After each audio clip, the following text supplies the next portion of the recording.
नमस्कार, आप देख रहे हैं जवाब तो देना पड़ेगा और आपके साथ में विजेंद्र सोलंकी। तलवार की नोक पर जिहाद, फिर लव जिहाद और अब मोबाइल गेमिंग जिहाद। क्या धर्मांतरण के लिए देश में हर उस प्लेटफॉर्म का इस्तेमाल किया जा रहा है जहां बच्चे मौजूद हैं, वो बालिग मौजूद हैं जो शायद अपने धर्म से दूर है। अब गाजियाबाद से गुजरात तक जो खबर आई है उसने देश में एक नया धर्मांतरण का तरीका सामने लाकर रख दिया और यह तरीका है खेल खेल में धर्मांतरण। दरअसल ये नेटवर्क कैसे काम करता है, सबसे पहले मैं आपको ये बताने की कोशिश करता हूं। कुछ मुस्लिम लड़के नाम बदलकर टारगेटेड बच्चों के साथ online game Fortnite game app पर गेम खेलते। गेम हारने पर उन्हें जिताने के लिए जाकिर नायक की वीडियो दिखाते हैं। वो जाकिर नायक जो देश में बैन है। उन बच्चों को आयतें पढ़वाते हैं। इसके बाद उन्हें जिताकर यह भरोसा कायम कराते हैं कि आयतों के दम पर वो जीत गए हैं, जाकिर नायक को सुनकर वो जीत गए। इसके बाद डिस्कॉर्ड ऐप के जरिए मुस्लिम लड़के यूजर आईडी बनाकर हिंदू लड़कों से चैट करते हैं, बहला फुसलाकर उन्हें इस्लामी रीति रिवाज अपनाने के लिए स्पीच दिखाकर इस्लाम अपनाने के लिए प्रेरित करते थे और इस्लाम की जानकारी उन्हें देते थे।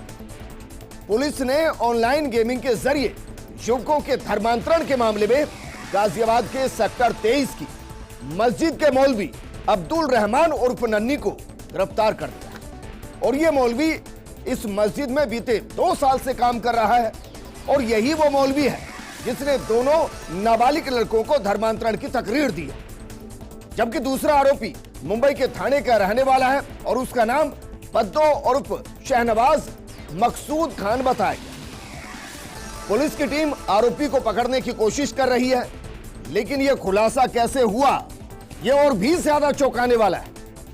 दरअसल धर्मांतरण का शिकार हुआ एक बच्चा परिवार को हर दिन कहता कि वो जिम जा रहा है।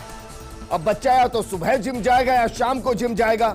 दिन में 5 बार वो घर से यह कहकर निकलता कि वो जिम जा रहा है। परिवार को शक हुआ। पिता ने जब उसका पीछा किया तो देखा कि वो आसपास की मस्जिद में जाकर 5 बार की नमाज अदा कर रहा है। इसके बाद उन्होंने मामले की शिकायत पुलिस में दी। जब खेल खेल में धर्मांतरण का खेल गाजियाबाद से गुजरात होते हुए देश के 6 राज्यों में पहुंच गया है, इसका खुलासा हुआ। और इससे आगे बढ़ते हुए अब तो कमाल की बात यह है कि इस मामले में पाकिस्तान का एंगल भी सामने आ रहा है। पुलिस के मुताबिक पाकिस्तान से संचालित यूथ क्लब नाम का यूट्यूब चैनल इन बच्चों को दिखाया जाता है और उसके जरिए गाजियाबाद में अघोषित तौर पर कहा जा रहा है कि 100 से ज्यादा, जबकि गुजरात के मुंब्रा में मास कन्वर्जन का मामला और इसमें 300 से ज्यादा लोगों के धर्म परिवर्तन की बात सामने आ रही है। तो सवाल यह है कि खेल खेल में धर्मांतरण का यह खेल कौन खेल रहा है, कहां से खेला जा रहा है, निशाने पर कौन है और क्या ये धर्मांतरण का एक नया तरीका जो उन लोगों ने सिरफिरे लोगों ने निकाल लिया है जो मास कन्वर्जन कराना चाहते। आज बात इससे धर्मांतरण कराने में इनका एक जैन नाबालिग लड़का एवं 2 हिंदू लड़कों में इनका काफी इंपॉर्टेंट रोल रहा है। नाबालिग लड़के को उससे 12 मई को एक फोर्सफुली एक एफिडेविट भी साइन करवाया था। मैंने ये धर्म अपनी स्वेच्छा से कबूल करा है।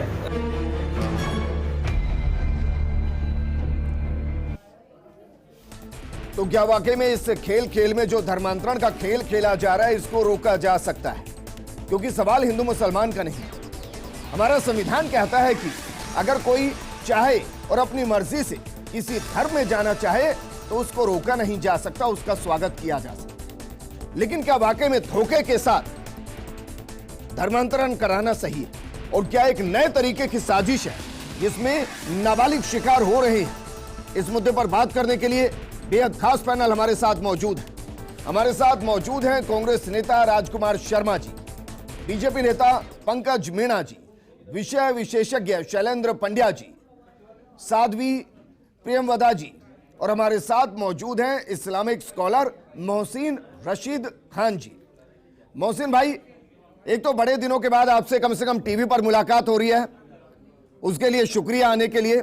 अब सवाल पहला आपसे ये कि क्या वाकई में इस्लाम में ये परमिशन है कि आप छद्म करके, धोखा करके, किसी को बहला फुसला कर इस तरीके से धर्मांतरण कराएं और उसमें मस्जिद तक इन्वॉल्व हो जाए?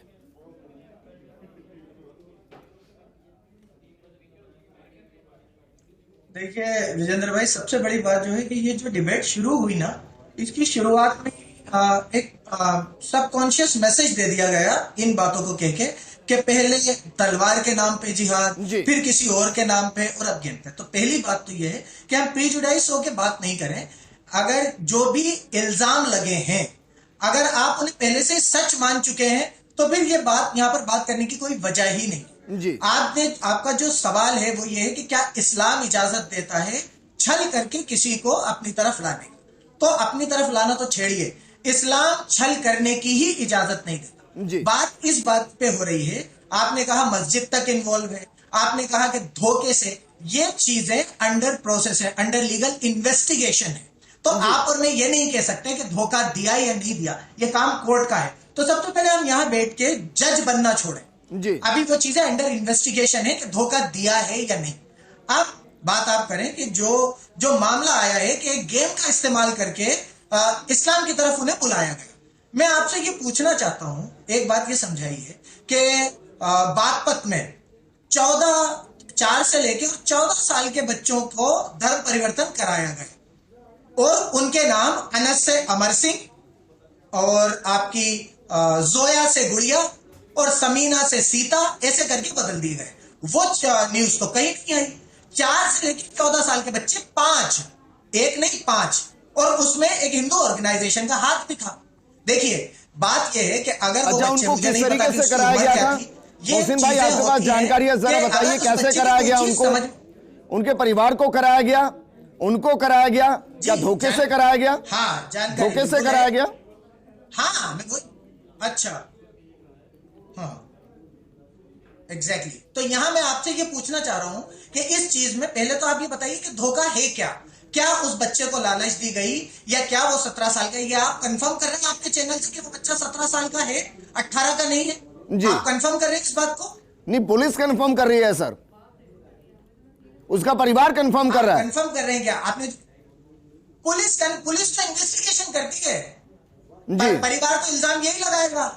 फिर भी मैं आपसे ये पूछना चाह रहा हूं, सिर्फ मुझे एक बात का जवाब दे दीजिए, धोखा क्या किया? मैं धोखा पूछना चाह रहा हूं, धोखा क्या है इसमें? इसमें धोखा यह है मोहसिन भाई कि अगर कोई हार रहा है गेम में, उसको जाकिर नायक को सुनाया जाए।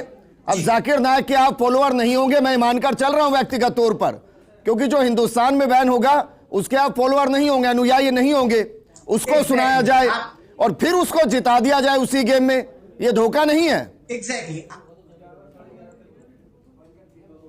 हाँ, आपने बहुत अच्छी बात कही। ये इल्जाम है, जिस फोर्टनाइट गेम की आप बात कर रहे हैं, उसको बनाने वाली, उसकी डेवलपर जो कंपनी है, उसका नाम है epic games, EPIC, epic games, जो नॉर्थ कैरोलिना USA की कंपनी है। उसका पाकिस्तान से कोई लेना देना नहीं है। एक बात तो इस गेम के जितने भी, अच्छा, आप ये कंफर्म ही कर रहे हैं कि पाकिस्तान से लेना देना नहीं है? एपिक गेम्स के पास, ये तो आप एक नई बात बता रहे हैं, क्योंकि भाई NIA इसकी जांच कर रही है और जो इसमें सामने आया है मोहसिन भाई, इसमें जो सामने आया उसमें पाकिस्तान से संचालित यूथ क्लब नाम का एक YouTube चैनल है जो बच्चों को दिखाया जा रहा है। आप अगर मेरी बात सुनेंगे तो समझ पाएंगे मैं क्या कह रहा हूं। मैं कह रहा हूं जो कंपनी इसकी ऑनर है फोर्टनाइट की, वो है नॉर्थ कैरोलिना USA की कंपनी एपिक गेम्स, जिसका इंडिया में कोलैबोरेशन है मीडिया मॉक न्यू दिल्ली। अगर इसमें कहीं पाकिस्तान का या जाकिर नायक के वीडियोस दिखाए जा रहे हैं, तो सबसे पहले मीडिया मॉक न्यू दिल्ली के ऑनर तो उस कंपनी को बंद करना चाहिए। सबसे पहले एपिक गेम्स के खिलाफ कार्रवाई होना चाहिए, तो USA को नोटिस करना चाहिए। पंकज मीणा जी, वापस मैं आपके पास आऊंगा। पंकज मीणा जी, कार्रवाई करते करते पाकिस्तान पहुंच गए सर। मुझे यह बताइए, क्या इस एप्लीकेशन को अभी तक देश में बैन किया गया है? आपने गाजियाबाद गिना दिया, आपने गुजरात गिना दिया, यहां तक जानकारी आ गई कि देश के 6 राज्यों के अंदर यह मोबाइल गेमिंग ऐप चल रही है और उसके जरिए बच्चों को बरगलाया जा रहा है। क्या यह एप्लीकेशन मैं डिबेट कर रहा हूं इस वक्त तक बैन हुई है? निश्चित रूप से विजेंद्र जी, जल्दी वो बैन हो जाएगा, परंतु साथ में मैं अपनी बात शुरुआत करूंगा मोहसिन भाई की बात से। आप कहते हैं कि तलवार के दम पे भारत में धर्म परिवर्तन नहीं हुआ, तो फिर मोहम्मद गोरी ने क्या किया था? मोहम्मद गोरी ने तो बाकायदा हिंदुओं के मुंडियों की एक पहाड़ बनाया था और उसको इस बात में मजा आता था। और मोहम्मद गोरी क्यों, मोहम्मद गोरी से लेके औरंगजेब तक पूरा इतिहास भरा पड़ा है कि जितने मुस्लिम शासक यहाँ आए उन्होंने किसी न किसी तरह यहाँ के रहने वाले मूल निवासी हिंदुओं को, बहुसंख्यकों को प्रताड़ित किया, चाहे वो जजिया कर के माध्यम से हो, चाहे उनका डोला प्रथा के माध्यम से हो, हर तरीके से उन्होंने। पंकज भाई, आपने शायद मेरा सवाल नहीं सुना। आपके एक आदमखोर जानवर अगर किसी शहर में घूम रहा है और वो अगर लोगों को मार रहा है तो दो तरीके से काम होगा ना। एक तो उन लोगों को इलाज के लिए अस्पताल में भर्ती कराया जाएगा और दूसरा उस आदमखोर जानवर को पकड़ा जाएगा। होगा या नहीं होगा? बिल्कुल 100% होगा ना कि मोबाइल एप्लीकेशन सबसे पहले बैन क्यों नहीं की गई? विजेंद्र जी, ये मोदी सरकार है, ये अमित शाह जी की गृह मंत्री के अंडर में है। आप ये देखिए, हमने अभी तक 1800 से ज्यादा चाइना के ऐप्स के ऊपर कार्रवाई की है। तो ये तो छोटा मोटा चैनल है कि 2 दिन के अंदर ये सरेंडर करेगा और सबका इसका सब कुछ। शैलेंद्र जी हमारे साथ है। शैलेंद्र जी, क्या इस मोबाइल एप्लीकेशन का अभी तक, वीडियो गेम का अभी तक बैन नहीं होना, इसके पीछे के 2 कारण मैं आपको बता रहा हूं, बताइए सही कौन सा? पहला तो ये कि एनआईए इन्वेस्टिगेशन ये कर रही हो कि इस मोबाइल गेम के साथ अभी किन किन राज्यों के साथ तार जुड़े हैं और किस तरीके से इसका मोड ऑफ अप्रेंटिस है, कैसे काम करता है, इसलिए इसको बैन नहीं किया गया। और दूसरा ये कि ये सोच में ही नहीं आया हो कि इसको बैन करना है। हाँ बिल्कुल, धन्यवाद विजेंद्र जी। पहली बात तो मैं ये क्लियर करना चाहूंगा, सभी हमारे जो भी हमारे व्यूअर्स हमें देख रहे हैं, कि जो फ्रीडम ऑफ राइट की बात हमारे कॉन्स्टिट्यूशन में लिखी हुई है वो बच्चों के संदर्भ में वो पूरी परिभाषा अलग है। अगर फ्रीडम की हम लोग बात करते तो पॉक्सो में फिर सहमति, कंसर्न सभी लोग मैटर करते। जो बाल श्रमिक आ रहे हैं, बाल श्रमिक के मैटर में भी कई सारे बच्चे ऐसे जो कंसर्न के साथ बाल श्रम में इन्वॉल्व हो रहे हैं, तो यहाँ पर कंसर्न मैटर नहीं करता। अगर कोई भी बच्चा, यहाँ तक कि हम एडॉप्शन में जिन बच्चों को दे रहे हैं उसमें भी साफ साफ ये लिखा रहता है कि चाहे कोई भी धर्म का व्यक्ति किसी बच्चे को गोद भी लेता है, कानून में गोद लेता है, फिर भी वहां पर ये प्राथमिकता दी जाती है कि बच्चा जिस धर्म से बिलोंग करता है पहली प्राथमिकता उसको होगी, उसके बाद सेकेंडरी सारी बातें आती है। तो धर्म परिवर्तन या कोई भी बात ऐसी करना, जो बच्चा नाबालिग है वो पूर्ण रूप से किशोर न्याय अधिनियम। शैलेंद्र जी, एक और बात सर, इसको आप पूरा करते हुए जाइएगा। अगर मानिए किसी के माता पिता धर्म परिवर्तन कर रहे हैं और उनके बच्चे नाबालिग हैं, तो क्या उन बच्चों का धर्मांतरण हुआ या नहीं हुआ? नहीं, धर्मांतरण बिल्कुल नहीं हुआ। अगर माता पिता धर्म परिवर्तन कर रहे हैं और बच्चे यदि धर्म परिवर्तन करना नहीं चाहते हैं या बच्चे जिस धर्म से बिलोंग करते हैं उनके लिए कोई बाउंडेशन नहीं है वो माता पिता के साथ धर्म को परिवर्तन करें। नहीं, अगर वो करना चाहे तो कानून क्या कहेगा? कानून बिल्कुल ये कानून का वोलेशन है। और यदि ऐसे बच्चों का, और यहाँ तक कि साफ साफ आप देखिए हमारा किशोर न्याय अधिनियम का सेक्शन 83 है, वो तो स्पेसिफिक बात करता है कि जो उग्रवादी संगठन, कोई एडल्ट या एडल्ट का ग्रुप, यहाँ मैं से उग्रवादी संगठन की बात नहीं कर रहा हूँ, कोई अगर भारत के रहने वाले कोई संगठन भी यदि कोई ऐसे हैं जो बच्चों के साथ कोई जोर जबरदस्ती करके चाहे धर्म परिवर्तन हो या कोई भी ऐसा काम करवाते हैं, तो वो भी 7 साल की आजीवन कारावास तक की सजा के दोषी हैं। तो ये तो कुल मिलाकर बच्चों के अधिकारों का उल्लंघन है। जो भी बच्चे जिस धर्म से संबंध रखते हैं वो इतनी उस मानसिकता में नहीं है, वो इतने बालिग वाली उस मतलब एक लाइन में कंक्लूड मैं आपको करूं कि भाई जो जिस धर्म में पैदा हो गया बालिग होने तक वो उस धर्म को ही फॉलो करेगा। बिल्कुल बिल्कुल बिल्कुल फॉलो करेगा। चलिए सर, अब मेरे सवाल का जवाब दीजिए आप, जो मैंने कहा कि भाई इस एप्लीकेशन को बैन नहीं करने के पीछे की वजह क्या हो सकती है? अभी तक एप्लीकेशन बैन नहीं करना, ये वहां तक कि वहां स्टेट गवर्नमेंट का ये लुकआउट है, उनको बैन बिल्कुल करना चाहिए। यदि कोई ऐसी इस तरीके से बैन नहीं कर रहे हैं तो या तो ये उनकी जांच का विषय है, उन्होंने क्यों नहीं किया। लेकिन मैं तो अपनी तरफ से एक ही सबमिशन दूंगा, कानूनन तुरंत प्रभाव से ऐसी एप्लीकेशंस को बैन लगना चाहिए और वहां की सरकार को, यहाँ तक सेंट्रल गवर्नमेंट को भी इन्वॉल्व होकर ऐसी एप्लीकेशंस को बैन करना चाहिए। ठीक है। साध्वी प्रियमवदा जी, मैम जिस तरीके से सब हो रहा है, आपको लग रहा है कि एक कॉन्स्पिरेसी है जिसमें बच्चों को फंसाने की कोशिश की जा रही है? और जो भी सवाल का जवाब दे मैम सोच समझ के दीजिएगा।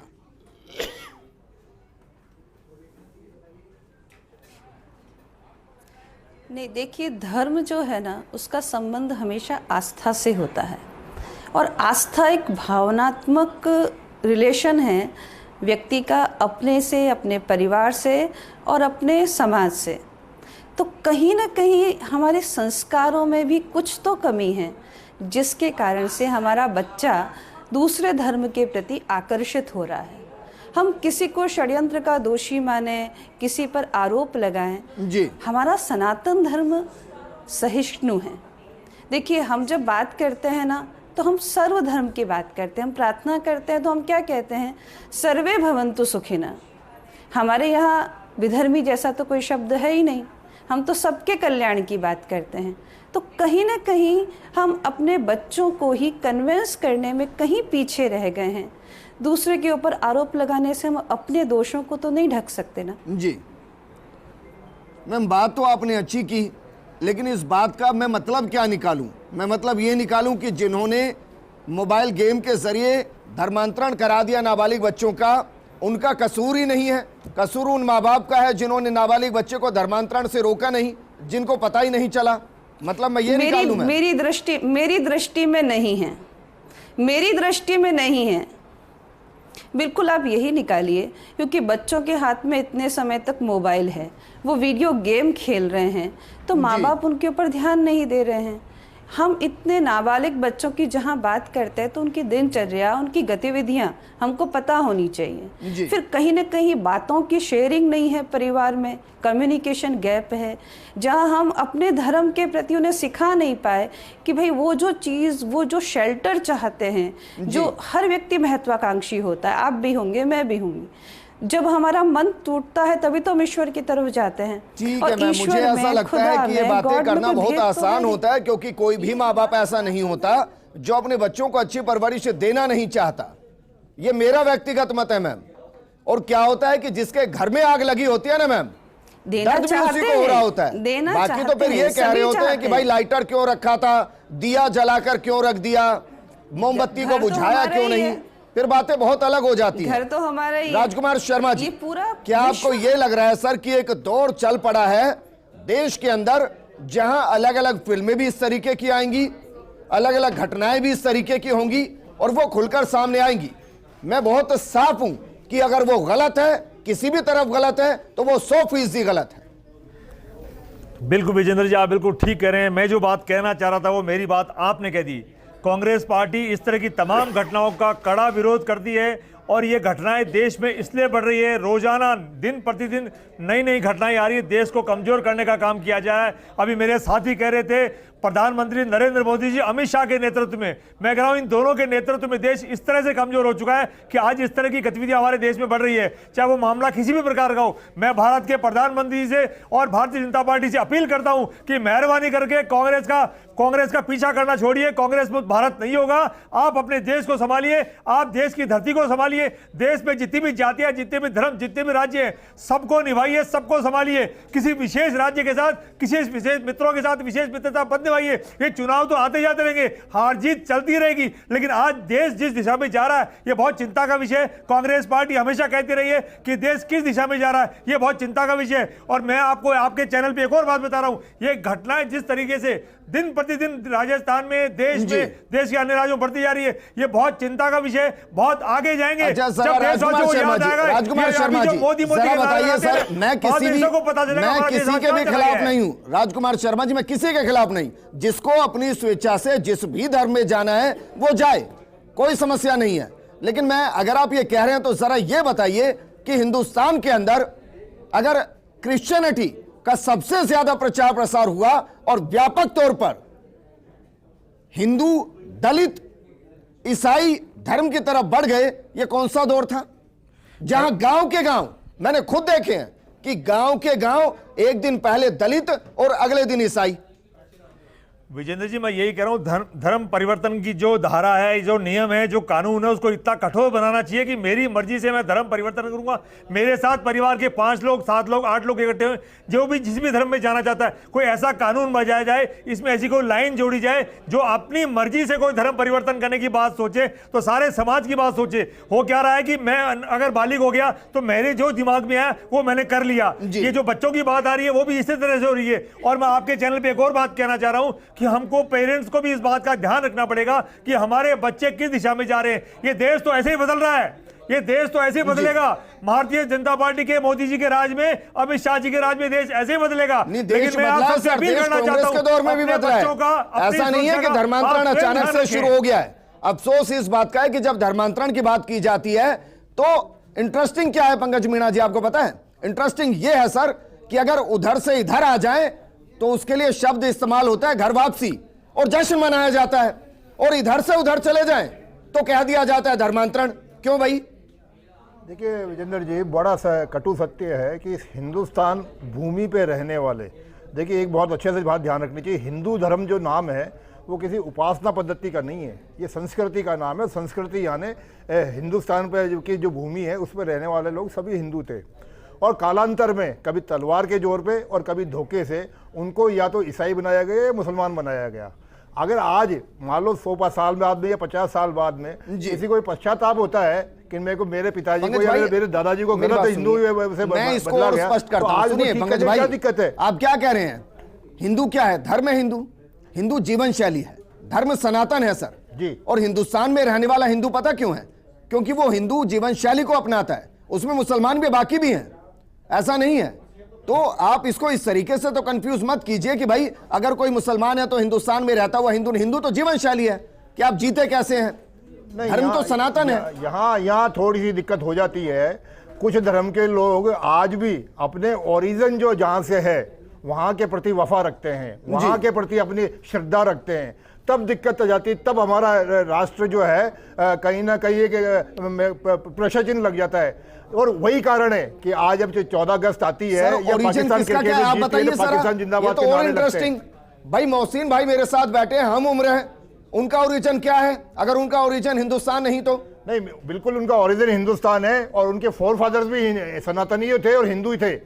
परंतु मैं कह रहा हूँ दिक्कत वहाँ आती है कि जब 14 अगस्त का दिन आता है तो रात को पटाखे चलते हैं यार हिंदुस्तान के कई कोनों के अंदर, और जब पाकिस्तान क्रिकेट मैच जीतता है तो बहुत जगह पटाखे छूटते हैं। तो कहीं ना कहीं ये लगता है कि आप रहते हैं हिंदुस्तान में, आप जीते हिंदू कल्चर को, हिंदू संस्कृति को जीते हैं, परंतु ओरिजिन देश को के प्रति आप श्रद्धा ज्यादा रखते हैं, तब यहाँ के लोगों को बड़ा दिक्कत होती है कि इसका मतलब कहीं ना कहीं इनकी श्रद्धा भारत के प्रति, हिंदुस्तान के प्रति ना होके दूसरे देश या विरोधी देश जो दुश्मन देश है उनके साथ ज्यादा है।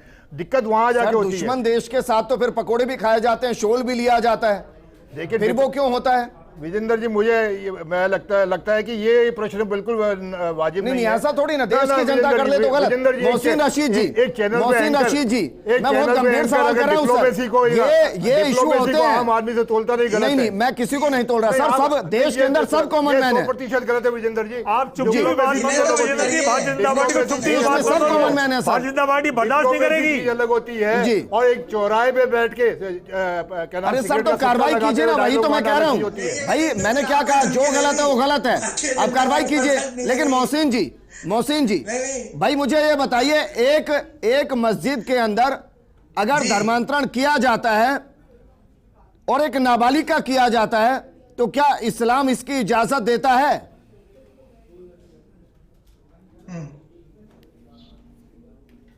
देखिए, इस्लाम का मैं आपसे एक पहली बात बता दूं, इस्लाम किसी भी गलत काम की इजाजत नहीं देता, एक बात। दूसरी बात, आप जो बार-बार मस्जिद को इन्वॉल्व करने की बात कह रहे हैं, नहीं, लेकिन तो मोहसिन भाई मेरे पास वक्त की कमी है, मेरे पास वक्त की कमी है, आप स्कॉलर हैं तो दो चीजों को स्पष्ट कर दीजिए। आप ये बताइए फिर जो इस्लाम को नहीं मान रहा, जो इस्लाम को नहीं मान रहा, जो कुरान को नहीं मान रहा और जो कुरान में गलत है, अगर वो कर रहा है तो मैं मान लूं वो मुसलमान नहीं है और कोई उनके पक्ष में नहीं है। एक मिनट कुरान, एक मिनट मेरी बात सुनिए। आप थोड़ा सा स्टेटमेंट्स बहुत सोच समझ के दीजिए। कुरान में एक अल्फाज भी गलत नहीं है सर, मैंने तो कहा नहीं, आपने सुनने में गलती की है मोहसिन भाई, आपने सुनने में गलती की है। मैंने क्या कहा? मैंने ये कहा कि जो कुरान में अगर जो लिखा है उससे इतर जाकर अगर कोई कुछ कर रहा है तो मैं मान लूं ना कि वो मुसलमान नहीं है। मैंने तो कहा ही नहीं कि कुरान में कुछ गलत लिखा है। नहीं, मुसलमान नहीं है, ठीक है, वो मेरे हो सकता है सुनने में गलती हुई हो। तो अगर कोई इस्लाम कुरान को फॉलो नहीं कर रहा तो आप ये नहीं कह सकते कि वो मुसलमान नहीं है। वो बहुत सारी चीजें हैं, जैसे हिंदू धर्म में मीट खाना, गोश्त खाना मना है, जो लोग नहीं खाते, बहुत सारे खाते हैं। इसका मतलब वो हिंदू नहीं है, इंसान है, गलतियां करता है, गलती करके वापस भी आ जाता है।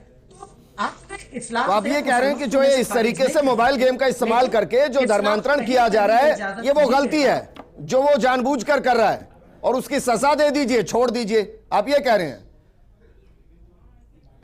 नहीं, मैंने तो मैंने ये माना ही नहीं कि मोबाइल गेम का इस्तेमाल करके या ऐसा कुछ करके गेम्स में अलग अलग स्टेजेस बना के और उन्हें धोखे से लाया जा रहा है। ये तो इन्वेस्टिगेशन का मैटर। यही तो अच्छा है, लेकिन आपने पहली स्टेटमेंट क्या दी थी कि बागपत के अंदर ये हुआ है और ये आपने कंफर्म कर दिया था, और जब अपनी तरफ चीजें आती हैं तो कहते हैं कि इन्वेस्टिगेशन है। मैं यही तो कह रहा हूं भाई कि एक तरफ गर्भापसी होता है, जश्न होता है, धर्मांतरण होता है तो विरोध होता है, और ये वाइस वर्सा है। शुक्रिया हमारे साथ जुड़ने के लिए। साध्वी प्रियमवदा जी आपका भी शुक्रिया मैम जुड़ने के लिए, माफी चाहूंगा कम वक्त में आपको दे पाया। शैलेंद्र पंड्या जी आपका भी शुक्रिया, पंकज भाई, राजकुमार शर्मा जी और मोहसिन भाई आपका भी शुक्रिया चर्चा में शामिल होने के लिए। ये खेल में जो खेल खेला जा रहा है ये समाज के लिए बड़ा खतरनाक है। जो भी खेल रहे हैं उसके खिलाफ हर किसी को एकजुट होकर एक साथ उनके खिलाफ आना चाहिए। नमस्कार।